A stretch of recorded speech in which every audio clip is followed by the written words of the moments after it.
Kalau saya sih kan tadi udah punya niat. Ya udah punya niat berarti ya saya harus terus ingat niat itu. Habis niat syahadat gitu. Iya.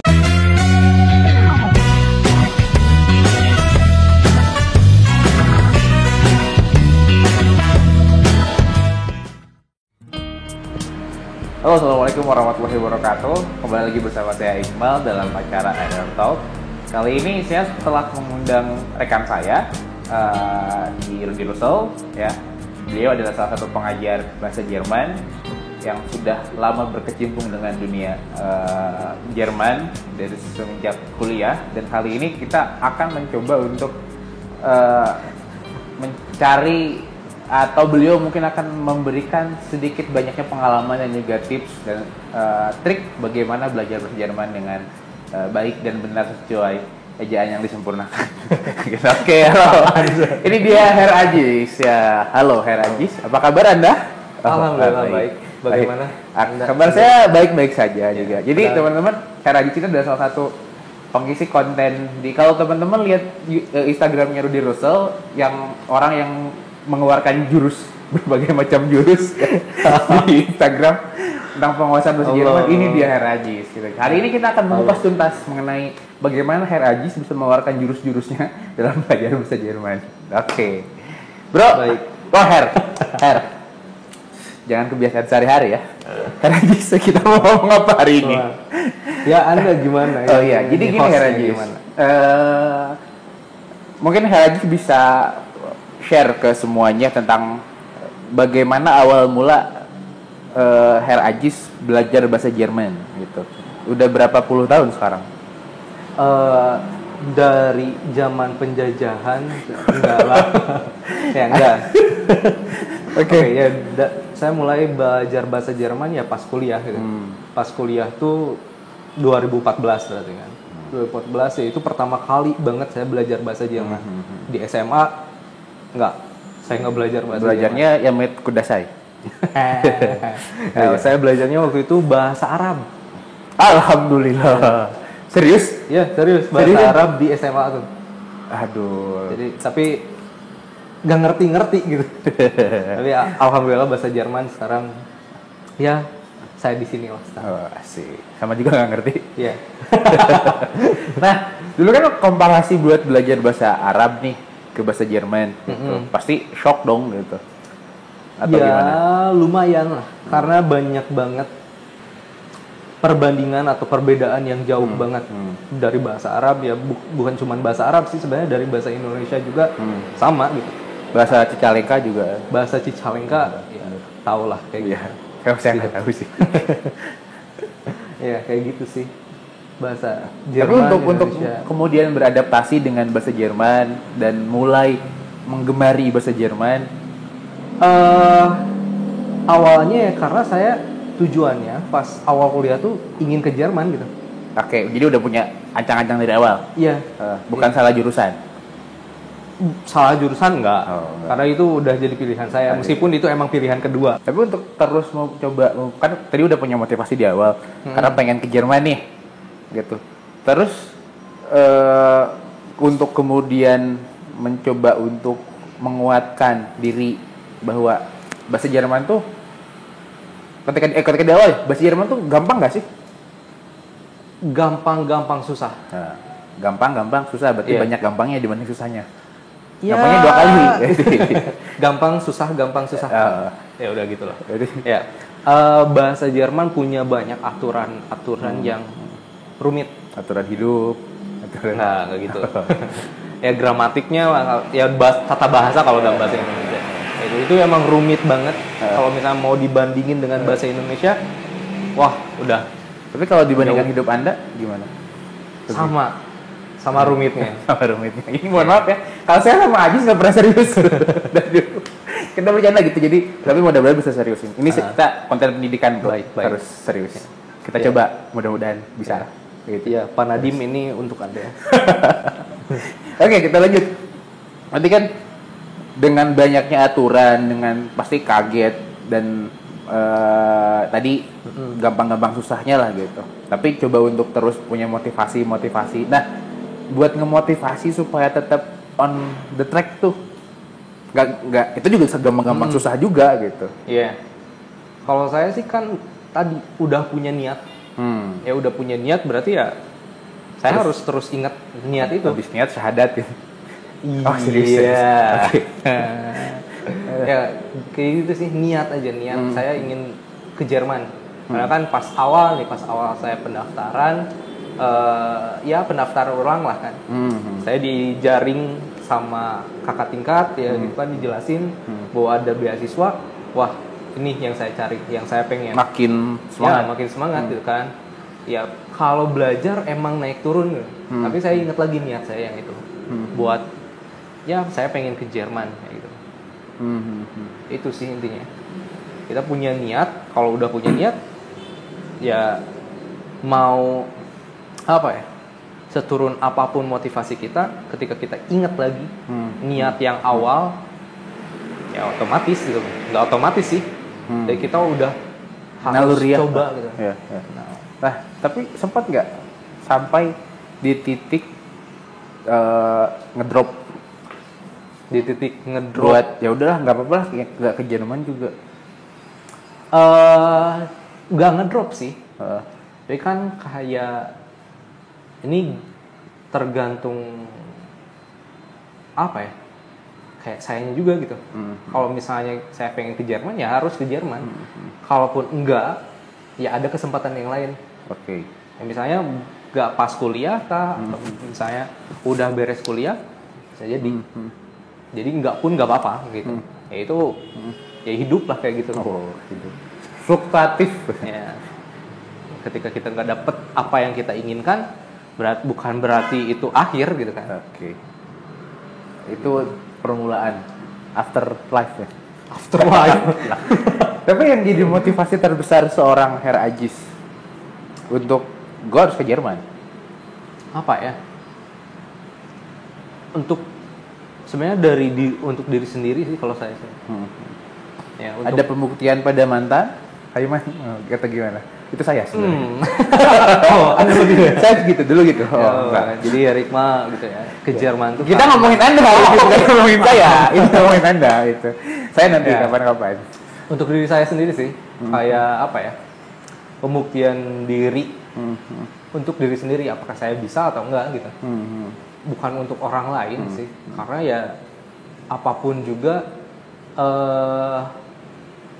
kita prioritaskan untuk diri sendiri aja dulu. Ya misalnya apapun yang kita inginkan ya diri sendiri dulu yang menikmati kan, kayak gitu. Yang lain ya bakal mengikuti ketika orang-orang yang sayang sama kita pasti ikut senang juga. Ya, itu pasti lah. Kayak gitu. Berarti lebih ke bagaimana kita berusaha untuk menantang diri kita, ya, bahwa kita layak mendapat perlakuan yang baik untuk diri kita juga, gitu. Dengan kita mengenali diri kita juga gitu. Tapi karena kan buat sebagian orang juga adanya kan Her Ajis di situ udah dapat poin bahwa tahu keinginan.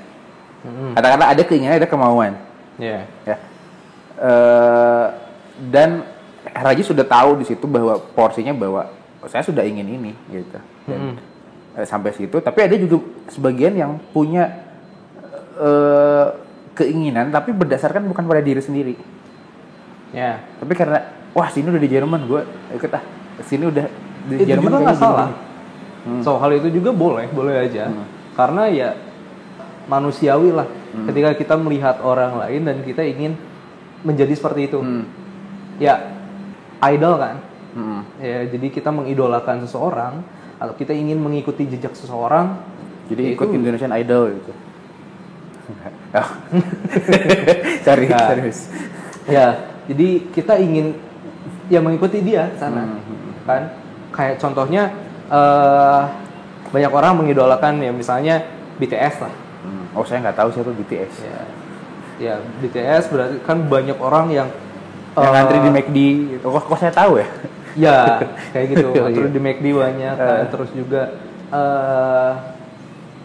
kayak penampilannya kalah atau misalnya prestasinya juga itu nggak ada yang salah sebenarnya. Itu bagus. Nggak ada yang salah kalau misalnya menurut saya. itu juga boleh.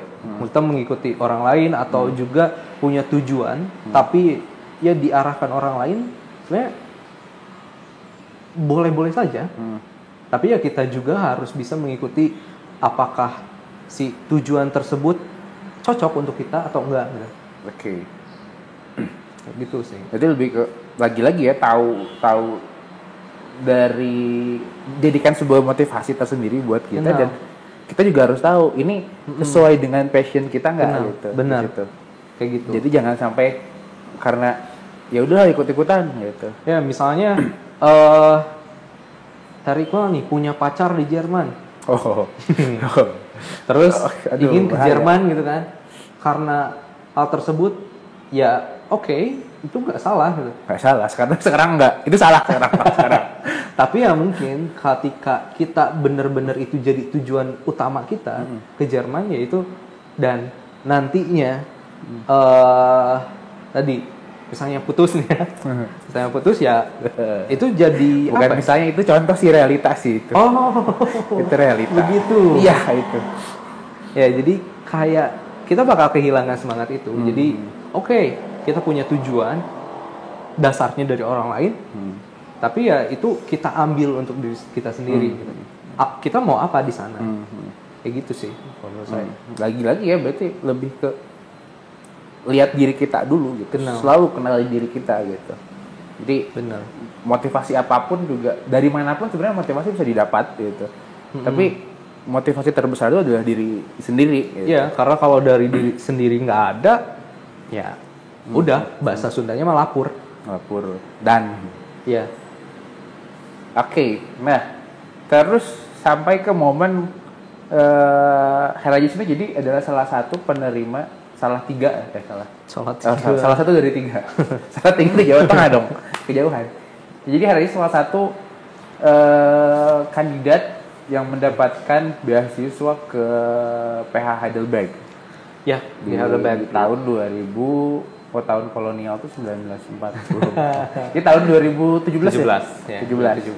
Okay. Nah, momentum ketika akhirnya nih si impian itu tercapai. Sampai di Jerman. Gitu. Gimana rasanya waktu itu? Bahwa keinginan keinginan bukan hanya jadi sebatas keinginan. Mimpi bukan hanya jadi sebatas mimpi gitu, tapi benar-benar udah jadi hal yang gue udah nginjek tanahnya nih gitu. Iya. Waktu itu apa ya? Kayak terus-terusan mikir ini mimpi bukan? Ini mimpi gue bukan. So kayak waktu pertama aja deh, saya diterima masuk UPI, kayak terus-terusan aja mikir ini mimpi bukan? Ini mimpi bukan? Kayak gitu. Tapi ya ketika udah lama ya terbiasa bahwa ya saya udah mencapai impian saya, tujuan saya ketika saya awal berkuliah di UPI. Ya saya bersyukur banget. Nggak mungkin nggak bersyukur. Meskipun ya ada banyak hal yang apa ya, yang pengalaman buruk lah. Bukan pengalaman buruk sih, pengalaman bodoh dari saya sendiri. Emang kapan ada pintarnya? Oke. Ya, kayak gitu sih. Jadi kayak udah apa ya? Udah merasa puas secara spiritual. Kayak gitu sih. Ya kepuasan spiritual sih yang harus kita cari itu. Menurut saya mah. Dan ketika di Jerman tuh buat kuliah. Ya. Di Jerman kuliah. Lagi-lagi kan orang pasti katakanlah senatif apapun orang berbicara dalam bahasa tertentu, tapi ketika sampai ke di mana itu jadi satu bahasanya, gitu. Nah otomatis lagi-lagi pasti culture shock di situ kan? Iya pasti. Dengan bahasanya yang biasa kita bilang, oh itu bahasa sehari-hari gitu, kita pakai, tapi ketika di sana ini harus ngomong apa, ini gimana gitu. Ya pasti gitu kan. Kalau misalnya kita ketemu dengan situasi yang baru dan benar-benar kayak apa ya, di kandangnya lah. Asik. Ya, kandang maung gitu. Kita gunakan bahasa yang kita pelajari.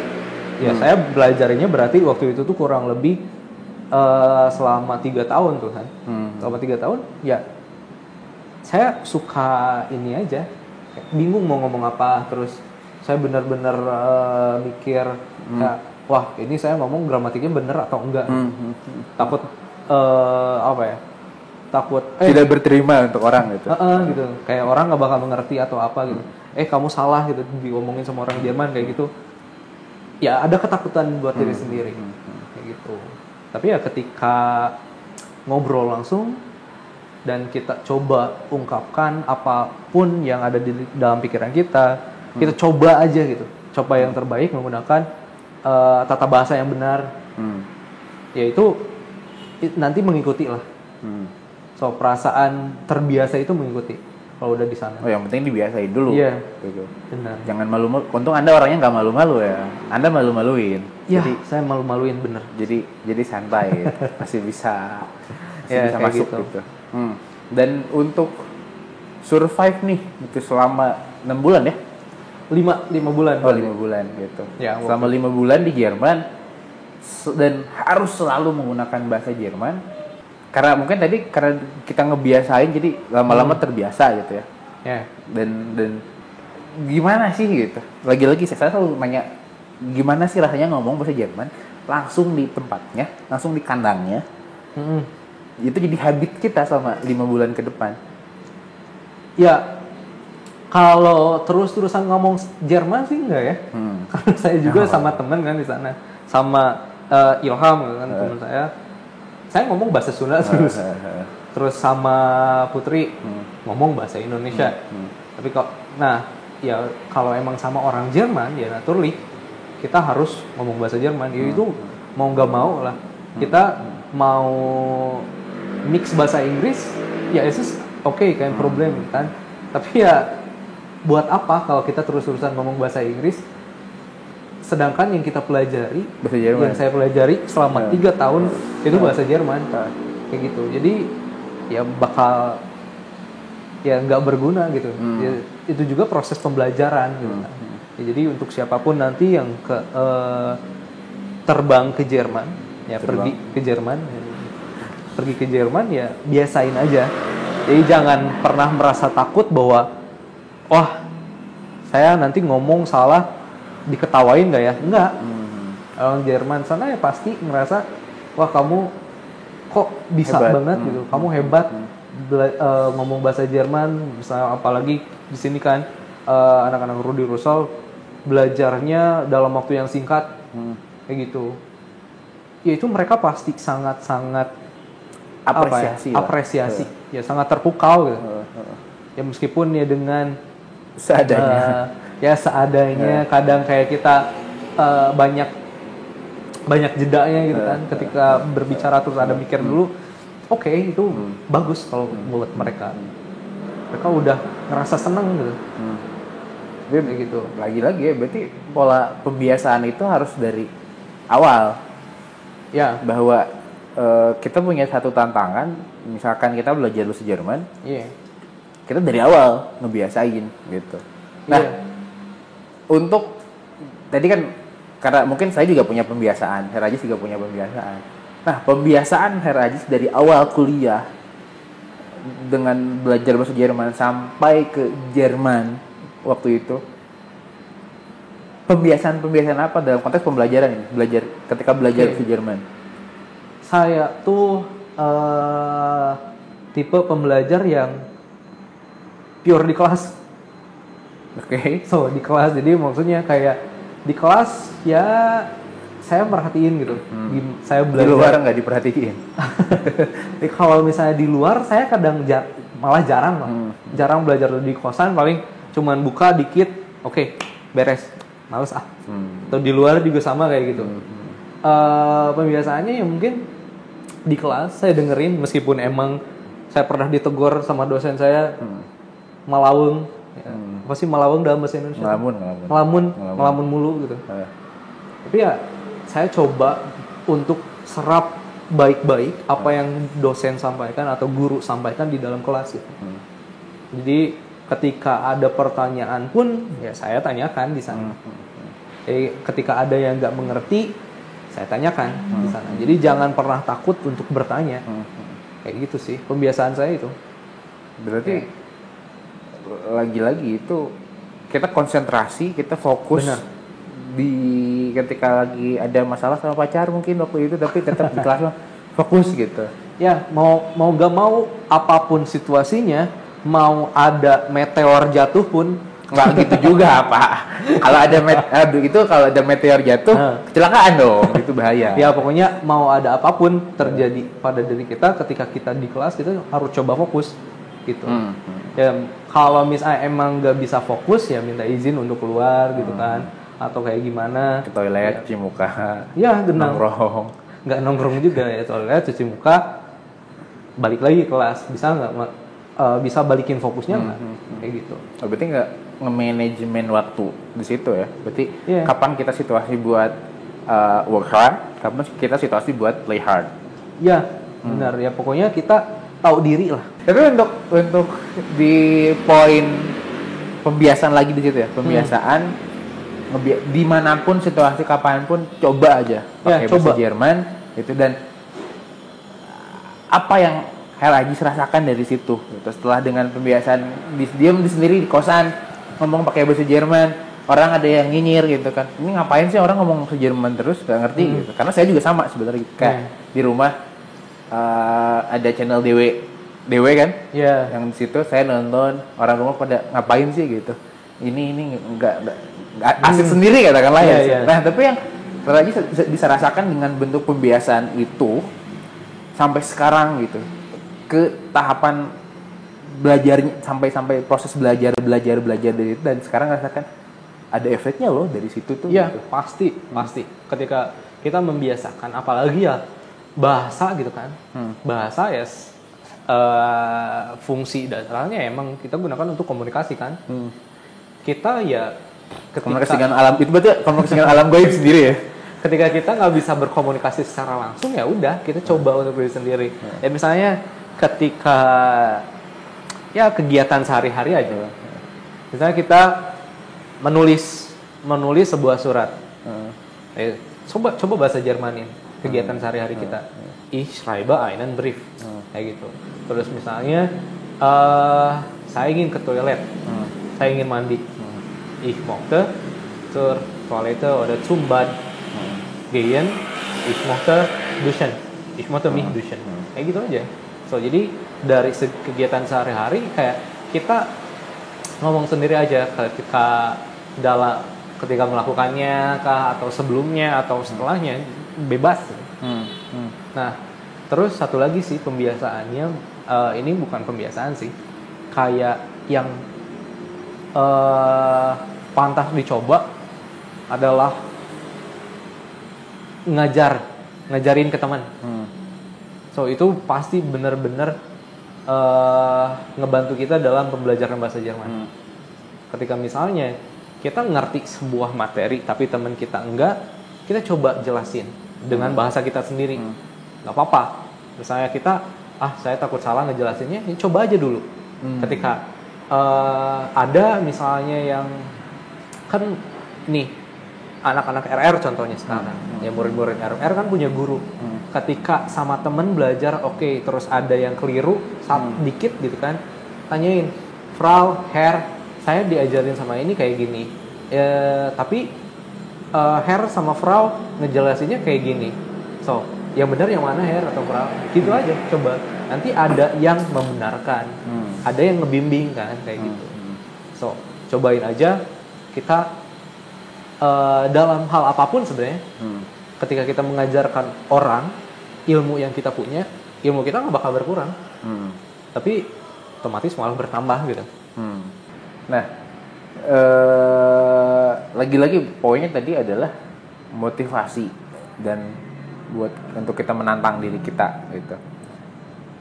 Berarti kan otomatis dengan situasi yang berbeda, dengan tantangan yang berbeda, tapi tujuan kita tetap harus belajar. Ya, gitu. Nah, untuk Herajis kemudian merecall kembali gitu, karena bentuk kebiasaan dalam belajar bahasa Jerman. Karena kan pasti otomatis ketika pulang dari Jerman udah punya pembentuk pembiasaan baru. Ketika bahasa Jermannya katakanlah oke, udah fluent gitu, udah fließig gitu ya. Fließen itu rajin, salah, sorry. Udah fließen di situ. Nah, challenge berikutnya apa lagi nih? Selain lulus, otomatis lulus kan itu jadi finish nih. Tapi otomatis di situ punya challenge lain. Ya, challenge lainnya untuk belajar sekarang ini ya adalah saya harus bisa menjelaskan atau mengajar dengan baik dan benar. Oke. Ya ketika misalnya pemahaman grammar. Karena poinnya jadi guru ya? Iya. Oke. Ketika saya nggak bisa menjelaskan secara baik, kemudian juga tidak benar, yang nggak benar gitu kan, nggak bisa menjelaskan secara baik dan benar, terus anak-anak yang sekarang saya ajar ini punya tujuan atau punya keinginan untuk pergi ke Jerman, tapi saya ngejarnya segini misalnya, keinginan mereka segini, tapi ngejarnya saya segini misalnya, kurang baik, kurang benar, ya otomatis nggak bisa mendukung mereka dong, kayak gitu. Jadi ya itu challenge yang sekarang itu adalah gimana saya bisa menjelaskan materi yang benar tuh. Salah satunya kayak gitu. Cara mengajar yang benar juga sama. Itu harus saya kuasai lah. Terus tantangan tersendiri untuk kita belajar bahasa Jerman, poinnya adalah untuk jadi guru adalah kita belajar bahasa Jerman bukan untuk diri kita lagi. Iya, benar. Tapi untuk orang lain. Tantangannya di situ apa? Ya untuk mendukung gitu. Kayak kita memberikan gitu kan, atau kayak kita membantu supaya anak-anak bisa mencapai mimpi mereka. Itu sih yang kita lakukan sekarang tuh. Jadi itu ketika misal nih anak lama gitu kan, terus juga misalnya mereka malah nggak jadi ke Jerman, ya saya merasa sedih gitu. Kenapa sedihnya? Tujuan saya untuk mendukung mimpi mereka, gitu. Untuk yang nge-backup mereka. Oh, Anda sudah saya jadi beban, Pak. Aduh, kok saya beban nih kayak ini. So, jadi ya sebenarnya emang gitu itu jadi hal yang berat gitu, untuk tiap guru ketika punya tujuan ingin membantu mengangkat muridnya. Wah, itu benar-benar hal yang sulit gitu. Bukan hal yang mudah. Apalagi ketika saya ngelihat anak-anak yang udah di Jerman, yang dulu saya udah ajar gitu kan, saya merasa bangga gitu. Gak ada kepuasan batin lagi. Ya, benar. So, tadi kepuasan spiritual. Ya, kayak kita ngelihat, wah, anak ini udah di Jerman, terus juga udah ya Ausbildung gitu kan. Mau apapun tujuannya, ketika dia udah di Jerman, ketika dia udah mencapai salah satu dari sekian mimpinya, ya nggak ada guru yang nggak bangga, kayak gitu. Ya mau guru apapun juga sama aja, kayak gitu sih. Ya, karena jadi bagian sejarah dari seseorang gitu ya. Iya, kayak gitu sih. Oke. Jadi kan konten Learn German with Herr Ajis itu lebih ditujukan pada porsinya mungkin Herr Ajis lebih membawakan belajar bahasa Jerman tuh gampang loh gitu. Iya. Nah, ada nggak poin tersendiri dari Herr Ajis untuk dengan poin ini gitu, dengan mengeluarkan berbagai genus Uchiha Ajisuke itu gitu. Gimana? Nah, ingin membawa bahasa Jerman tuh sebenarnya gimana? Gini nih gitu. Ya sebenarnya kayak dari video-video yang sudah dibuat ya, ingin menekankan bahwa sebenarnya bahasa Jerman tuh gampang aja. Meskipun tadi ada rumitnya, ada susahnya, tapi gampang. Jadi kita bisa mencoba dengan metode-metode yang ada, metode-metode yang lain. Fun method mungkin salah satunya. Benar. So, kayak contohnya kita nyari-nyari video yang serupa, kan? Ya, yang khusus untuk pemula aja dulu, nggak apa-apa. Pemula kan tadi ada level-levelnya bahasa Jerman tuh, A1, A2 sampai B1 dan seterusnya. Nah, kita cari aja yang menurut kita gampang. Tadi kan bahasa Jerman itu kita bisa pelajari secara mandiri ya, dengan ya misalnya ngeliatin video-video kayak gitu, so yang gampang-gampang kayak gitu sih. Jadi ya inginnya bahwa oke, mempelajari bahasa Jerman tuh sebenarnya gampang ketika kita bisa mengasosiasikan dengan apa yang kita sukai kayak gitu. Termasuk jurus dari Konoha itu. Iya. Ya, salah satu bagian. Salah satunya. Ya, saya adalah cunin gitu. Tapi ini nih, saya sedikit flashback soal di Jerman. Pernah nggak nemu satu pengalaman di Jerman yang bikin kikuk atau bikin awkward dengan bahasa Jerman? Ada. Ya pertama kali sih, pas pertama kali nyampe di sana, nyampe ke Jerman. Ya waktu itu tanggal 7 atau 3 saya lupa lagi sih. Pokoknya pas datang kan 18 jam lah di perjalanan pakai pesawat. Terus nyampe harus datang ke Heidelberg. Terus di Heidelberg dijemput sama temen. Kita datang ke kosan lah gitu sebutnya ya. Kos. Terus ya kita nyimpen barang. Terus kemudian kita diajak jalan-jalan, diajak keliling. So, jadi ya di sana kebayang lah capeknya kayak gimana. Jet lag lah. Iya, masih jet lag, capek tapi diajak berkeliling gitu kan, ke uninya atau juga ke ke tempat-tempat keren lah gitu. Bukan, tapi ya kayak yang penting gitu harus kita kunjungi. Kayak kita ngurusin Krankenversicherung lah, kayak gitu. Nah, udah ya, beres di kos. Beres, saya balik lagi ke kosan, capek, pengen ngabarin. Jadi saya udah lepas lah celana ini jadi santai gitu, pakai kolor doang. So, saya pengen hubungin yang ada di rumah, yang ada di Indonesia. Gitu.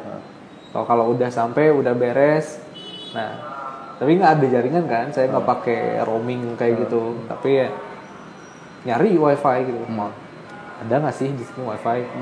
Dah. Sambil si jendela kamar dibuka lebar-lebar, terus si jendela kosan juga ya tadi kayak nganggapnya nggak bakal ada apa-apa lah, dibuka gitu kan.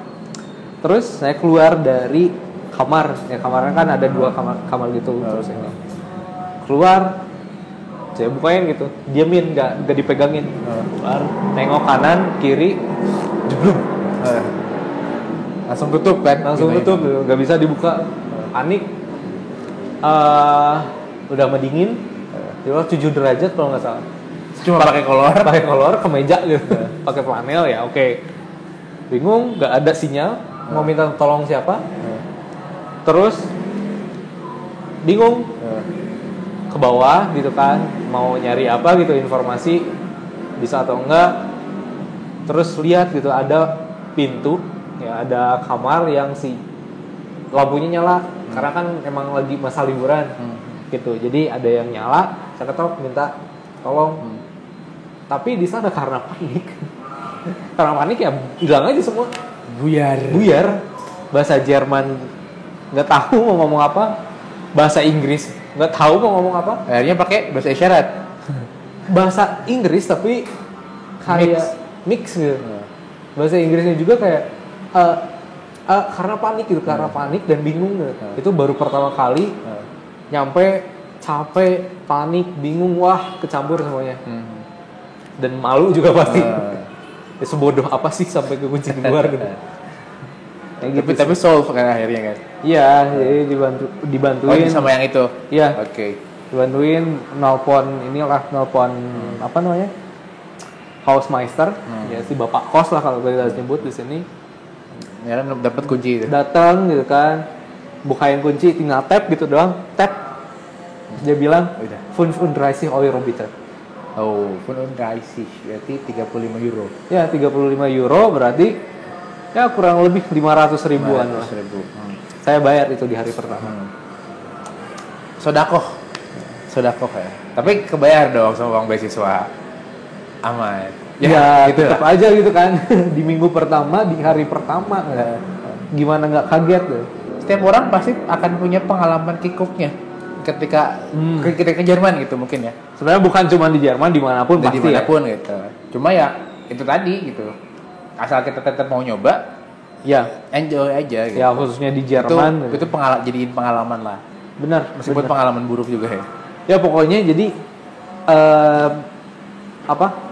dari sana saya tuh selalu berhati-hati intinya.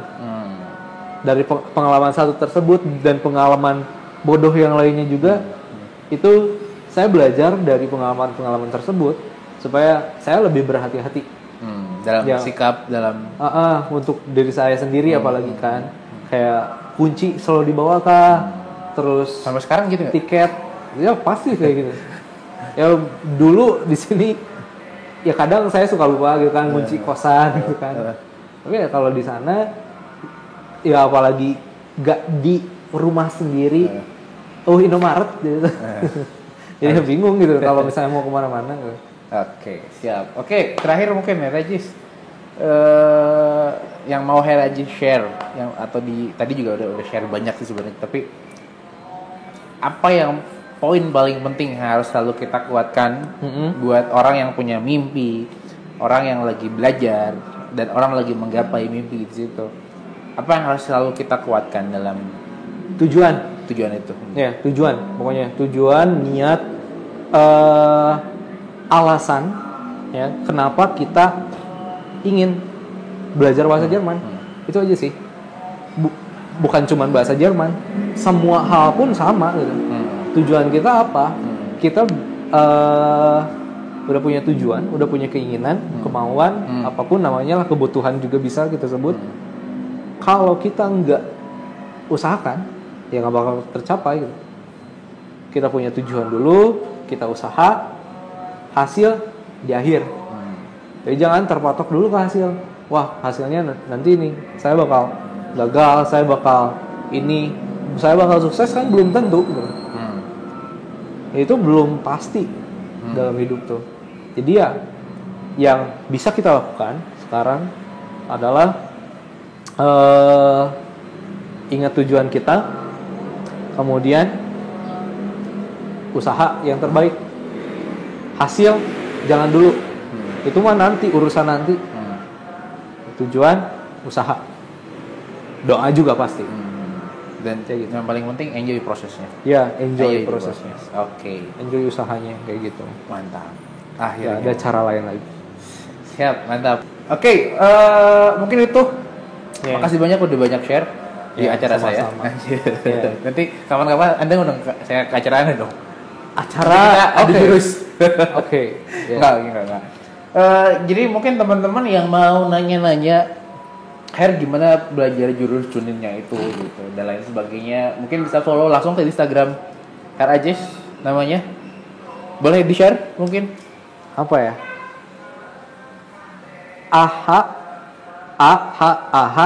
AZIS. Oh, Jis juga. Bukan Jis ya. Jis. Ini makasih banyak sekali lagi udah mau banyak share. Mudah-mudahan kalian punya mendapatkan banyak manfaat ya, dan thank you. Mudah-mudahan lancar terus dengan pembelajarannya dan lebih banyak memberikan banyak manfaat. Ya, amin. Dan punya kepuasan tersendiri juga dalam pengajaran. Oke, mungkin teman-teman sekian pembelajaran dilupa saya obrolan kita pada kesempatan kali ini dengan Ajis ya, dan jangan lupa untuk follow Instagram Belajar Bahasa ya untuk mendapatkan banyak informasi mengenai belajar bahasa Jerman ataupun informasi lainnya ya di Instagram kita tentunya. Dan jangan lupa pantengin terus channel YouTube kita dan jangan lupa di like, comment, dan subscribe. Oke, saya Iqbal dan Ajis pamit undur diri. Terima kasih. Wassalamualaikum warahmatullahi wabarakatuh.